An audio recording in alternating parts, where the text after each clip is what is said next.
All right, so I would like to start with a story which happened like more than 20 years ago. I was in Stewart Island, New Zealand, and we decided to play a round of golf on the southmost golf course in the world. The quality is not really good, but well, we give it a try. And we had no equipment for golfing, so fortunately, it was possible for us to rent this funny set, which is very handy because you can just put it directly into the golf course and play. And when we rented it from the owner of the course, we asked where we should return it afterwards, and she said, doesn't matter, you can leave it on the last hole or just leave it in front of our house. And we were a bit worried if that might be eventually stolen. And she said, no worries about that. Nobody's going to steal that. We even don't lock our cars. And then I realized why.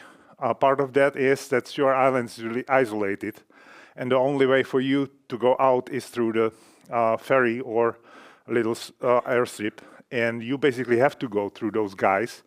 And that makes stealing golf clubs very unpractical. So that makes me think that security and security in IT is always a matter of the whole context and the whole what I call security chain. So that's what we'll be covering today.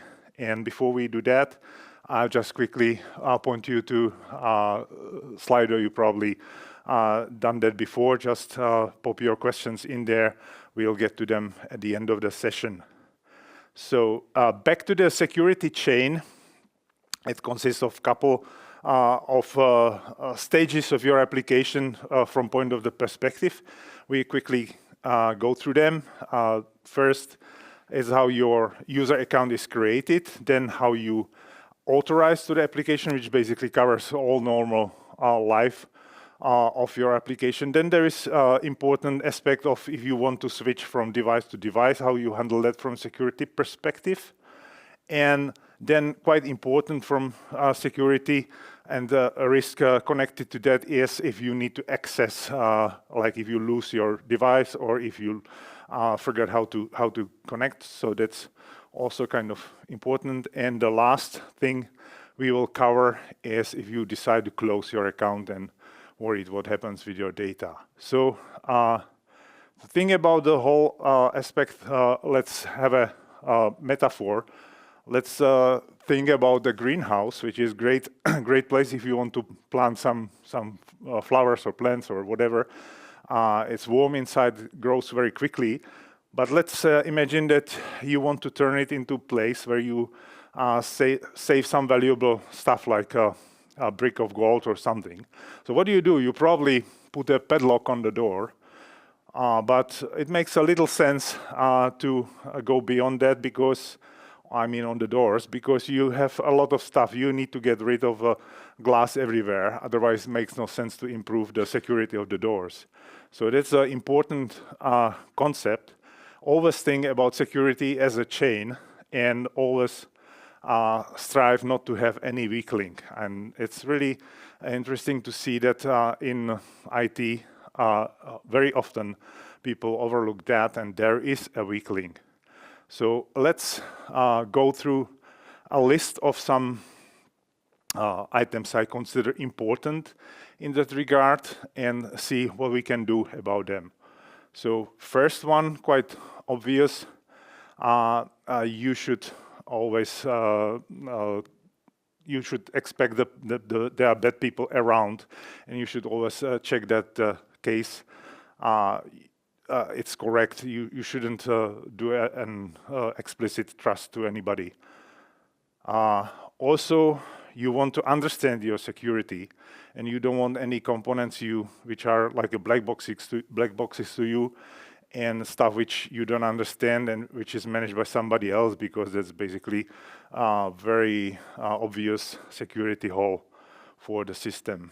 Then another area which I consider unsafe is if your communication involves any transfer of secrets like passwords and tokens, stuff like that, because for me that's really a thing of the past, and there are better ways how to deal with handling the security in IT. Another important aspect I think we should strive to avoid is you shouldn't have any data, and especially sensitive data, centered anywhere. You heard about the breaches, 100,000 or 100 million user data, including their credit card number stolen from somebody. That's something which shouldn't happen. And if you have some centralized storage, never create any backdoors, even if it's like a nice purpose. Well, once you have a backdoor, it's not secure system anymore. And another aspect I would like to mention during this talk is if you design a security system, or if you just design your IT application, try to strive not to extend the surface which can be attacked by somebody and exploited by the bad guys. So if you add another security layer, does it significantly increase the possibilities for attacks, and etc. So those were principles, and let's have a quick and more detailed look what they mean in really like in the context of writing the application, whatever it is. So we discussed one first step was account creation, and in that regard, I feel a lot of systems really have something which I call identity crisis, because you can often see a component which claims it's an identity provider. I don't know what that even means, because I myself, I have my identity, and I don't want it to be provided by somebody else. And if you look into that, often the identity in that regard means it's basically just a bunch of claims, and they are signed to look like they are something like trustworthy, but basically it's nothing. It's just some stuff stored on the server. It doesn't say anything about my identity. So the typical flow in that perspective, you have a client-server setup. We'll see that a lot in this talk, whatever that means. And I said you have that identity which is created by somebody on the server. Makes no sense to me. And then on the client, it's propagated to the client. So you are given the account by somebody like godlike accident.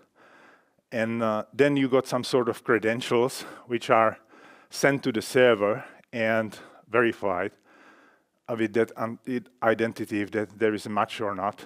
And I would say this is really like not a way how you should do a secure architecture. And those are the principles we mentioned before, which are violated. So you transfer the secrets, you create a data silo, which is very easy to, or very prone to be hacked. And if you have that identity provider, part of your security system is outsourced to somebody else.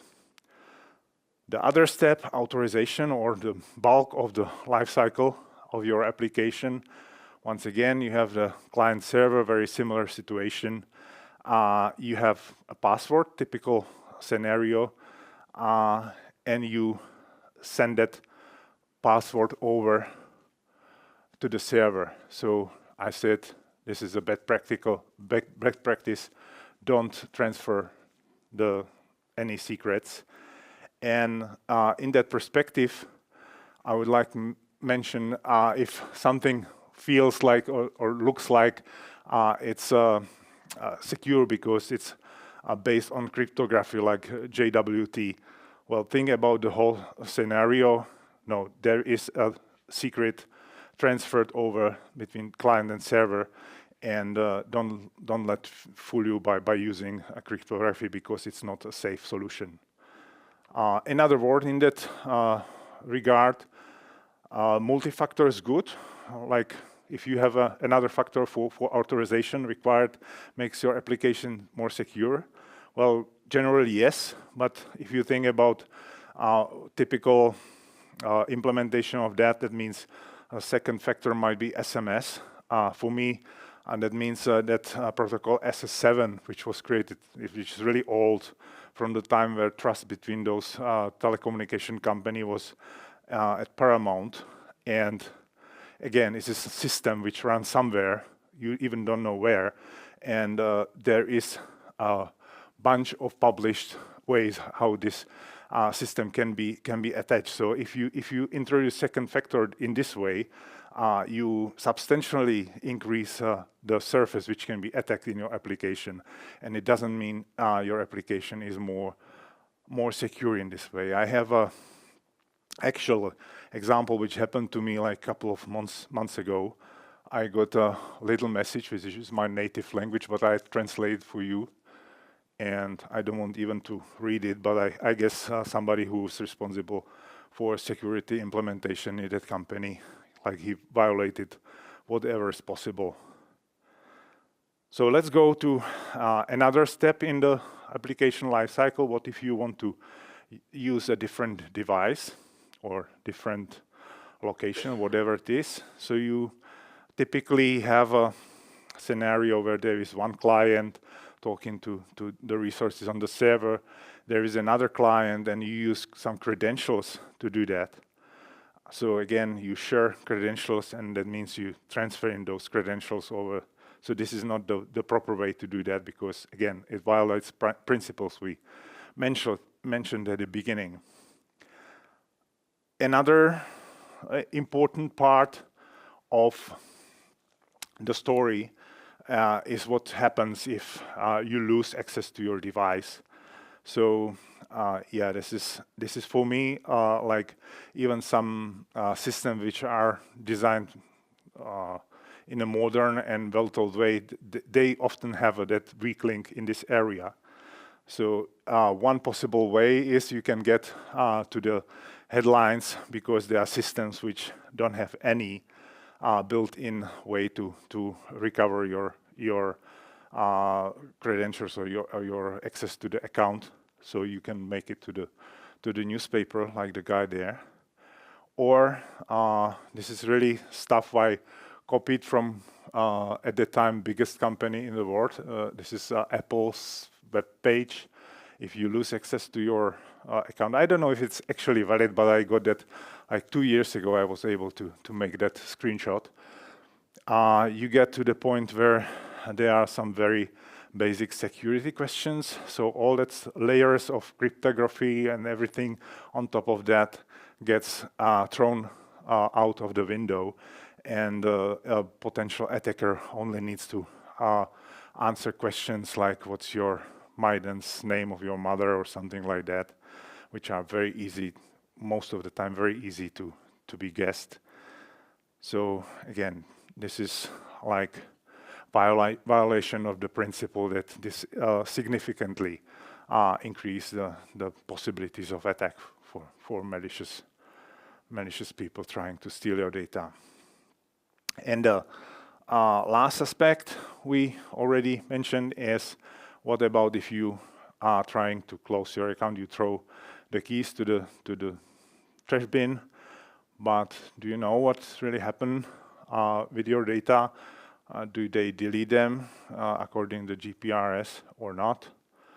Again, if there is security involved, you shouldn't build the silos. Even your data shouldn't be stored somewhere and available. You should have control on that, and that's part of the security of the system. So back to that example with greenhouse.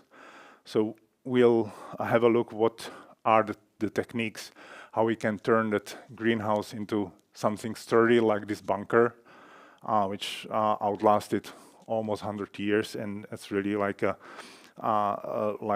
very hard nut to crack, and we'll look into that analogy later. So once again, back to our 5 steps in the security chain.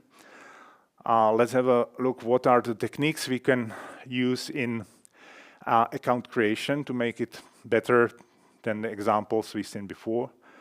I would say the first thing you should do is think and really try to embrace identity based on your own personal self-sovereign. It's a like common term, and yeah, you are what you are, and you should provide some information on you based on that. There is also technology, which unfortunately we don't have time to go in that deep into it, because that would cover the entire presentation on its own. But you should strive to provide something which about yourself, which should be, can be verified later on. So that really represents you. That really represents your identity. And tied to that is your security system should be based on cryptography, and that cryptography, once again, should be self-sovereign based. So what I mean by that, you don't have to really to ask any authority to issue credentials for you. The best way is to do that on your own device, because the big advantage is that once you create a private and public key for secure connection, that private key this way never leaves the device. So there is a updated version of that architecture chart. The crypto pair is created on the device. You create some sort of that self-sovereign identity. We'll talk to some or show some examples later. So let's just take it as a box there.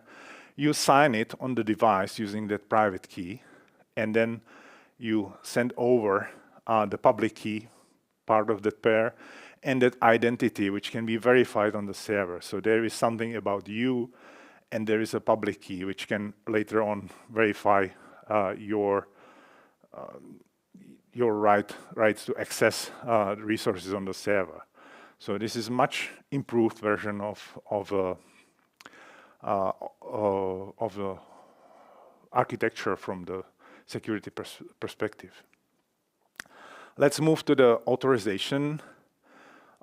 We'll go into similar chart later on, but first thing, this is great metaphor for me.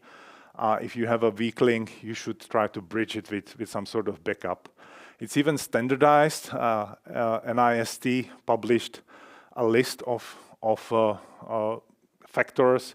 Again, this is nothing you probably seen that before. This is something you should strive for to use in your authorization. And we get to that in more detail later. I just go through that first item on top, well, over there. Something you know. I would say if you have something part of your authorization process, make it something which really you have in your mind and you really remember. And I would say try to design your systems and embrace short passwords like a PIN, because you can remember the PIN. And if you don't find a solution, like I created a small application where you convert, if you have difficulties remembering a PIN number, you can turn them into like a short sentence, basically a type of animal, and you can always convert between this and that. So for some people, this is easy way how to remember stuff, but make sure that you really keep that in your mind, because that's what makes the system strong. That knowledge should be in your mind. And even the short passwords are actually quite good.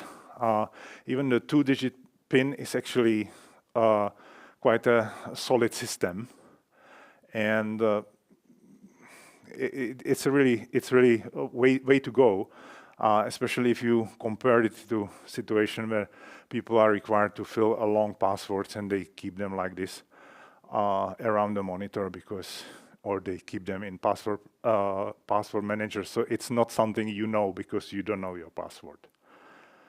Well, this is not something I created myself. There's even standard called FIDO2. I don't know if anybody familiar with that. It's a standard for passwordless authentication, which consists of 2 components. The first one is basically API, which is implemented by browsers, and the second one is how that authenticator, the device, should disclose the public part of the key and solve the challenges for you. So there is already a standard which is drafted by Web3 consortium.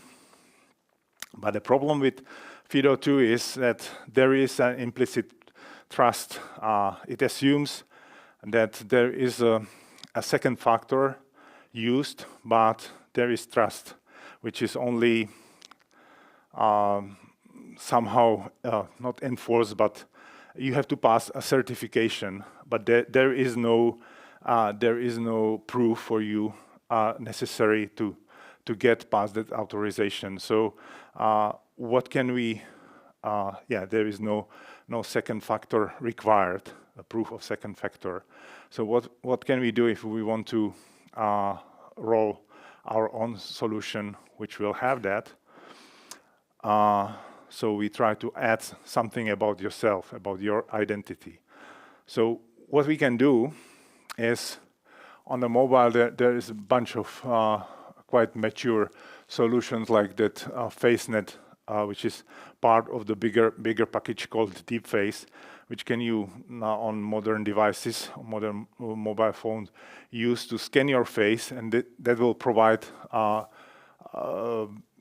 piece of JSON, that blue thing.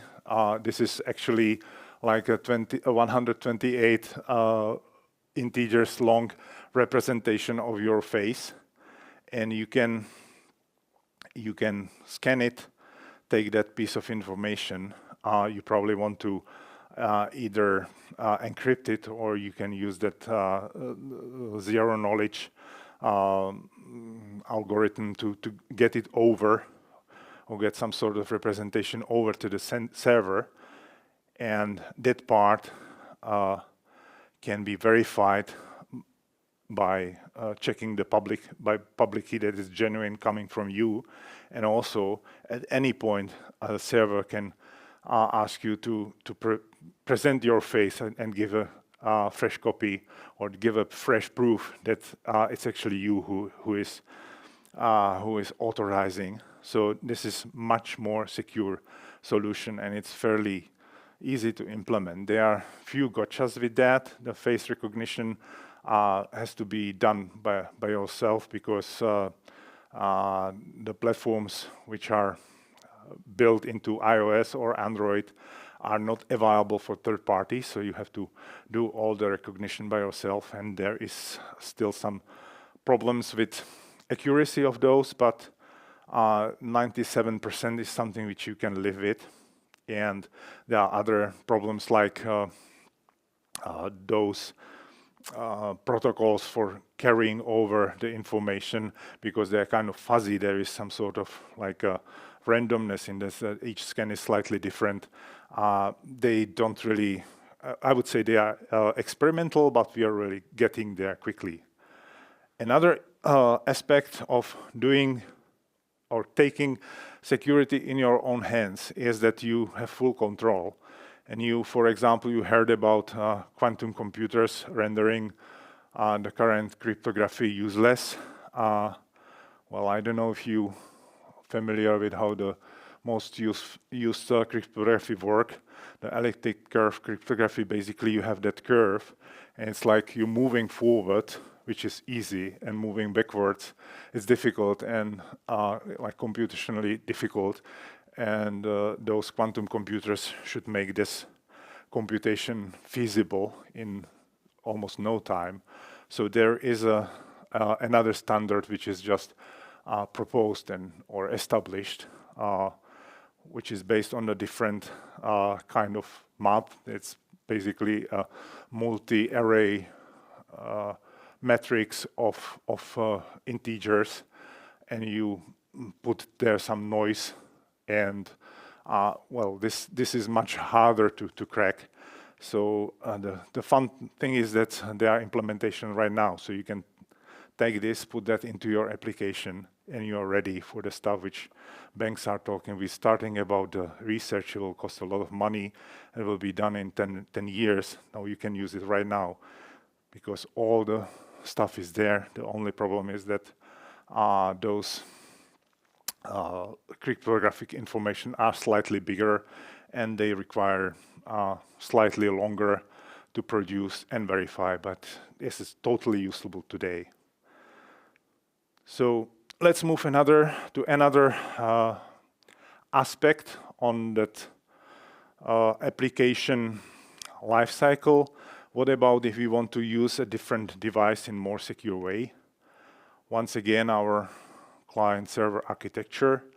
We have our client, which is private-public pair. We have that identity we already covered. So have that on the server. And now we want to add another client. So we enter something which I call here pairing mode. Have another device, which we also put into pairing mode, which looks like that. Again, this is not something I made up or invented myself. It's just standard stuff. You scan the code, create another pair cryptographic on that second client and hand it over the same way. The important aspect is that you should strive that identity is again part of that information which is sent over to the client. So both clients are equal. So if you lose the first client, you have the complete information available for the client too. Well, you can simplify that setup for platforms which are not capable to produce the full cryptographic information or not able to scan your face to provide your identity for verification. Like you can proxy security into your mobile device and provide security for less capable platform like web application. So let's have a quick look how it looks in this setup. We have that first client, no change there. Then we have a second client, which is like like a thinner version of client. And if it makes a request to the server, there is just information. Hey, this is a client which is linked to my main security provider. I need to go to the first client, and that first client will receive from the server a challenge, the cryptographic challenge, which it has to solve.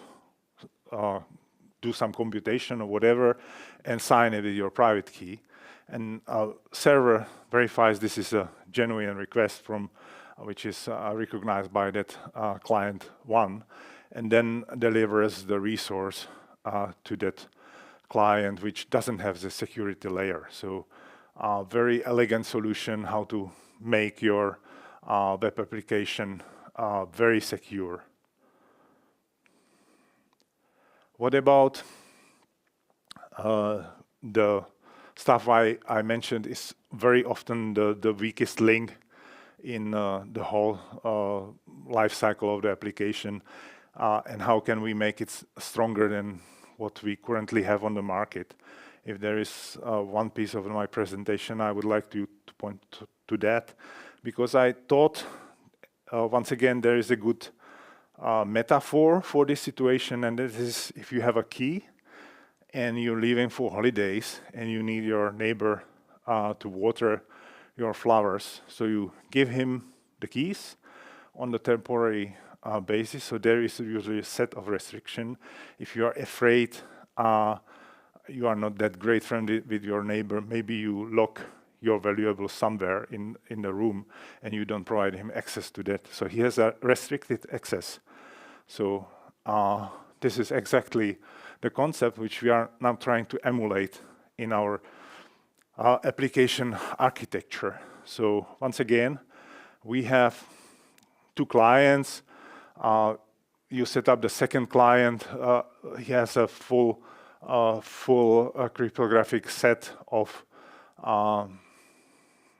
stuff. There is his identity for verification. There is a public key private key stored on his device, and there is something which I call guest restrictions. It's basically a recipe how he is restricted, and if he wants to update and use his client in way you give him rights to, he has to do that update request, and that request to make it secure should include more of those factors we were talking about before.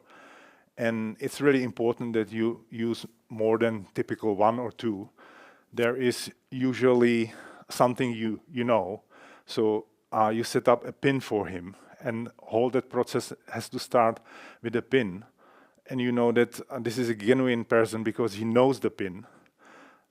It also happens on the device. You know that this is your neighbor's device.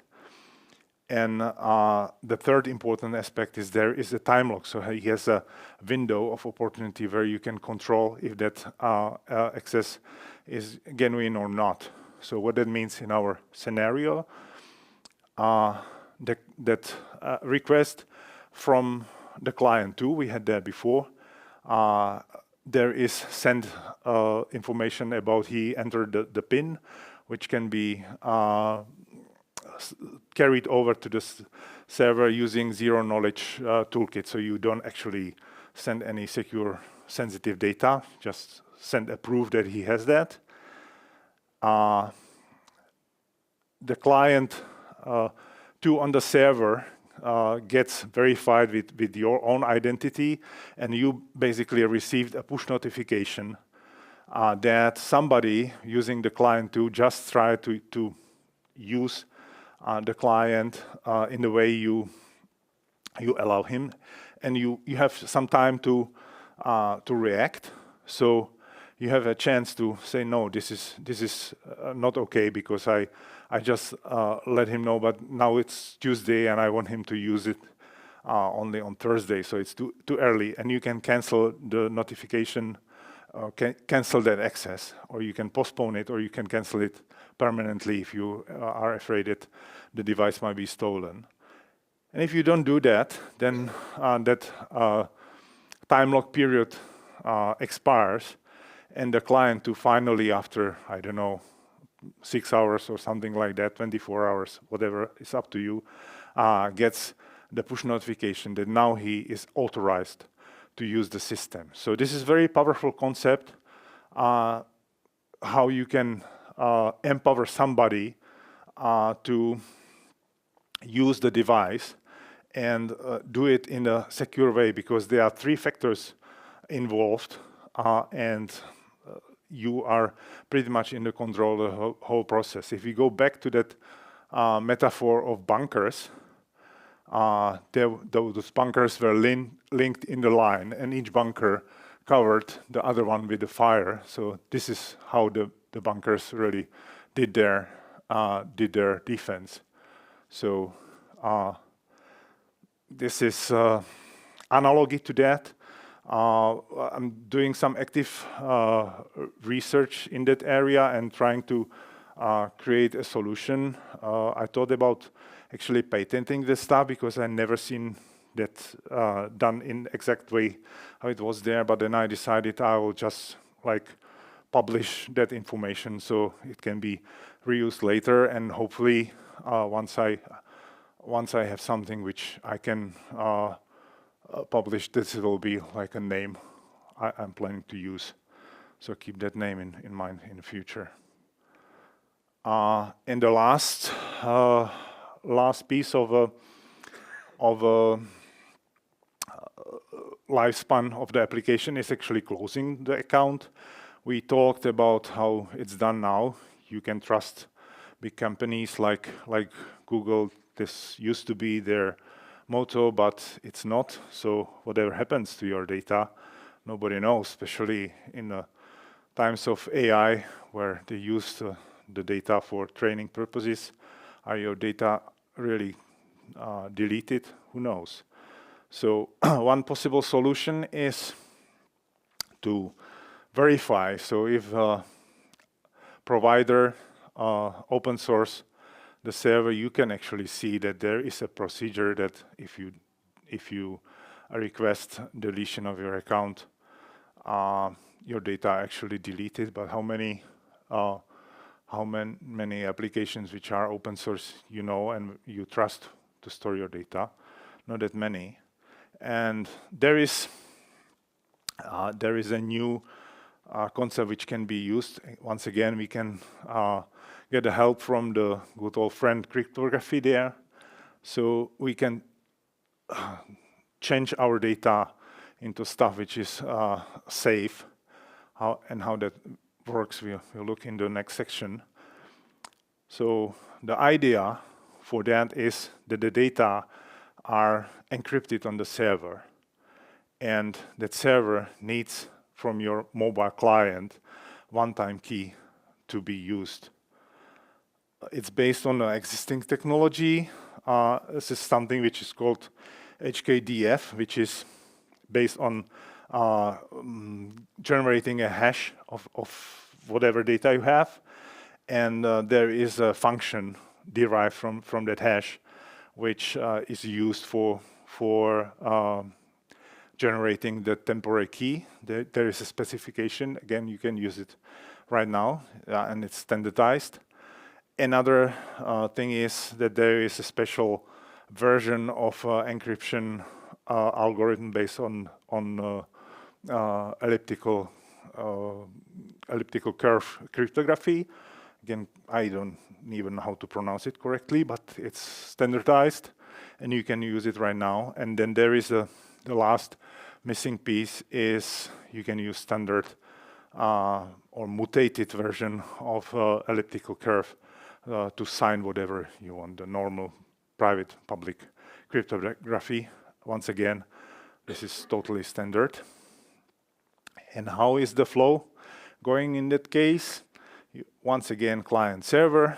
That client needs to generate some random number, basically, which is stored securely only on the client and never leaves the client. Then you have some sort of data, whatever it is.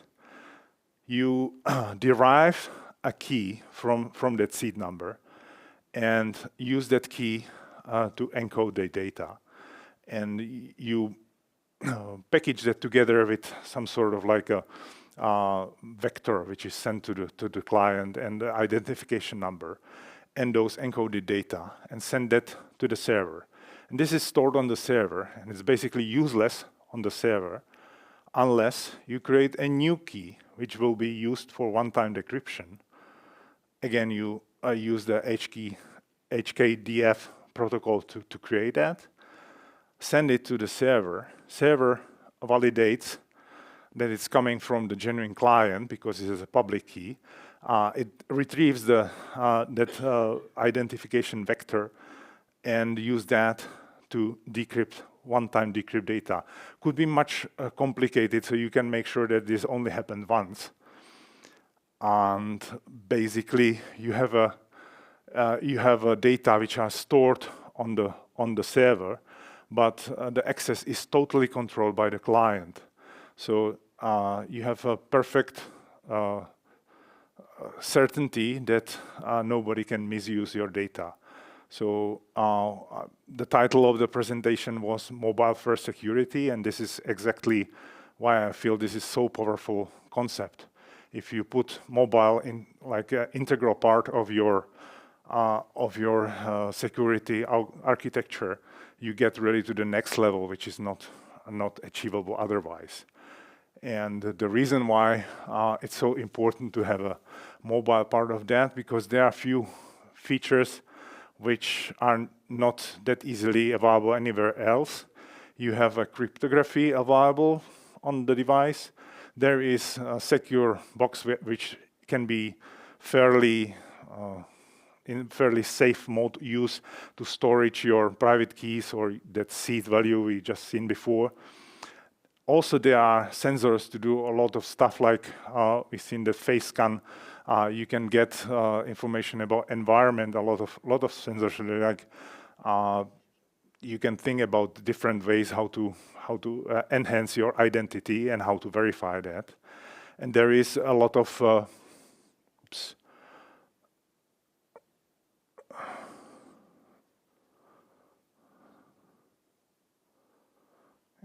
show it one more time. No.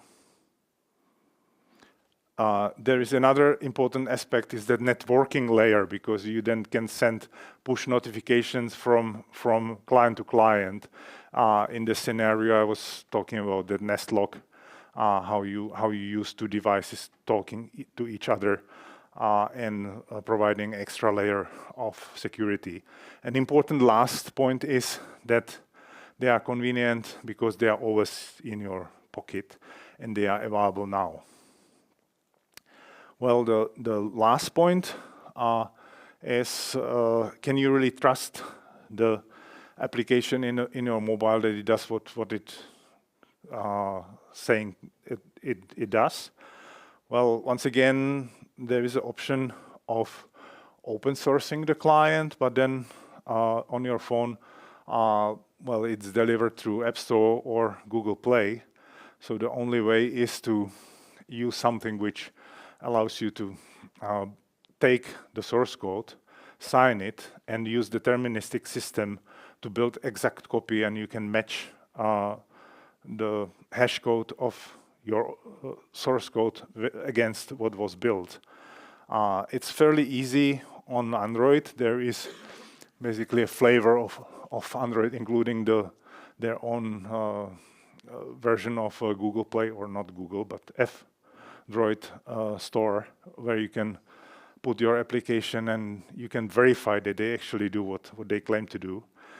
On iOS, it's less straightforward. There is a toolchain to do that, and there are many other steps involved. I wrote a short article on that with more details because this is a fascinating topic, but outside of the scope of this presentation. And with that, that concludes the talk. Here are my contact details, so feel free to reach to me, and yeah, I'll be happy to discuss that further, or whatever. You have any ideas for the future collaboration, whatever. And now we have time to answer the questions. So one more chance for you to head over to Slido, and with that, end the presentation and go there. See what are the questions. Well, is face better than fingerprint?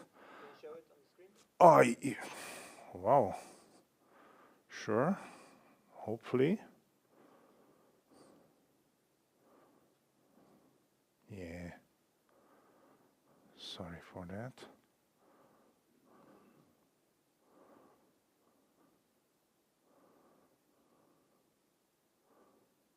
Okay, so hopefully it's big enough.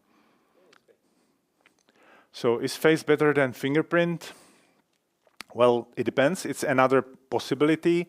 Frankly, I haven't tried to look into if there is a possibility to actually do the fingerprint on your device using third party, because neither Face ID nor fingerprint is available to third party. It happens, but you cannot really get data out of that. So it's just different. You can use both. Should the use of online authentication services such as Firebase authentication be considered outsourcing? It's up to you. Well, it's your security and it's your risk. So yeah, I would say so, because well, you don't know what's well, can we stop that? Because we're moving too fast.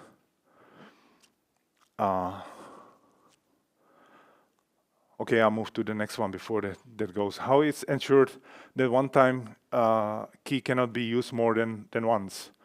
Yeah, it can be built into the protocol.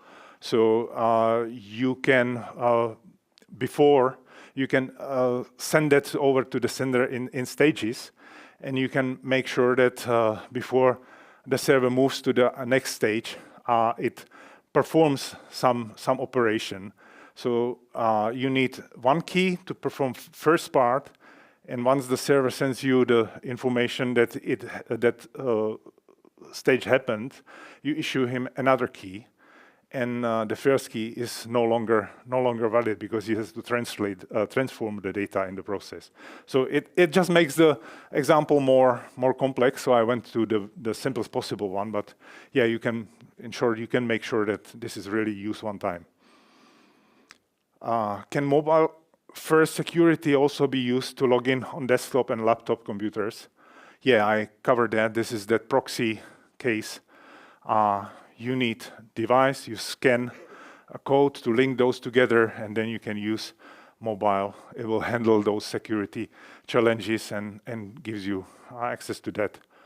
What is the risk of leaking public key? Well, good question.